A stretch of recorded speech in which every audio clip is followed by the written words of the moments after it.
Nós um grupo toch bastante grande que tem problema para pagar e placa aqui back. Sina que duo tá dona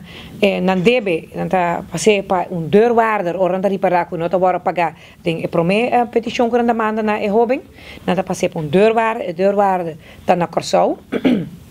E voor de eite kunsa cobra e hobing.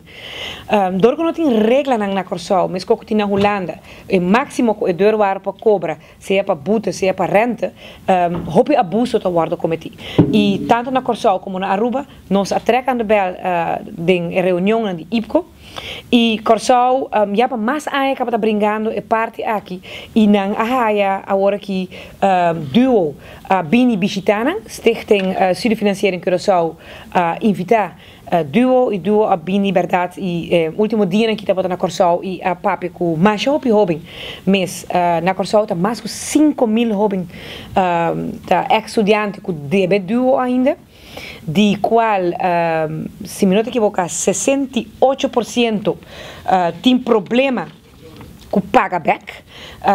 e solamente 30% está se uso de se chama draagkracht meting. Lo qual que eigenlijk nos tour tem, of tenminste tour ex-estudante de Aruba tem direito de bater, pero muito pouco tá se uso de e me quer hope de nós sim experiência e me bisa nós verdade se tem hope de idade não ainda que tá trabalha hope ainda deve duo e tem na asa tá nos mesta by corte uno tá pôr beslag de salário situação hope difícil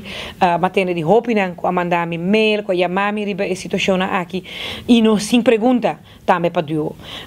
me avolg a reunião não quando eu lugar na Corsau, me tenho contato com a senhora Mendes e a senhora de Freitas de Stichting Studiefinanciering Corsau e como eu tenho ensina op informação junto com meu colega nós tomamos decisão para me vai Corsau, aqui par de horas. Una me sinta também com o representante do duo e lo me hace e pergunta como nós hobby na Aruba aqui tem.